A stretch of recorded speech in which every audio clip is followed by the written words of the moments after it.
Comment devenir millionnaire en moins de 12 minutes? C'est vraiment très simple, mais je vais pas te l'expliquer aujourd'hui. Ce que je vais t'expliquer, c'est quel matériel tu dois acheter pour t'entraîner depuis chez toi. Parce que je te vois, hein, on arrive à la semaine 5, tout le monde a progressé, sauf toi, parce que tu prétends pas avoir le temps d'aller à la salle. T'es gros, et en plus t'es toujours pas millionnaire, donc on va faire très minimaliste pour éviter de te ruiner.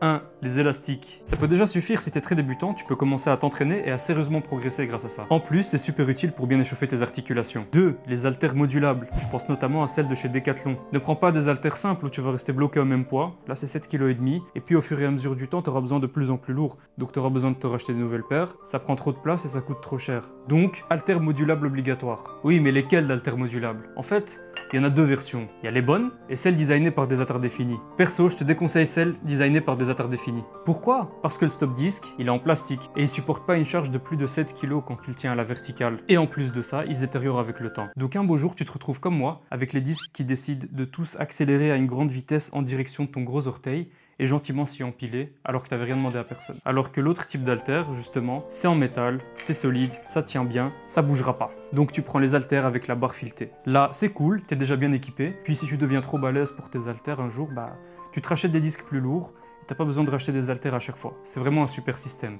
Et puis un jour, si tu veux te faire un kiff, tu peux toujours t'acheter une barre compatible avec tes disques, mais bon, entre nous, ça n'apporte pas grand chose. Par contre, quelque chose de beaucoup plus intéressant à ajouter à ta collection, mais qui prend plus de place, c'est la chaise romaine. Là, c'est du sérieux, c'est un autre game. Là, on peut dire que tu commences à avoir un vrai home gym. Les dips et les tractions, à elles seules, elles peuvent transformer ton physique. T'as qu'à voir le physique des athlètes de calisthénie ou de street workout qui ont des physiques incroyables, alors qu'ils ne soulèvent presque jamais des poids en fait au final. Et si tu t'équipes de tout ça, tu pourras utiliser les haltères pour quand même compléter et faire tes exercices jambes, ce que eux négligent. Et puis tu pourras aussi t'aider de tes élastiques pour passer tes premiers dips, tractions, si tu es trop débutant pour y arriver directement.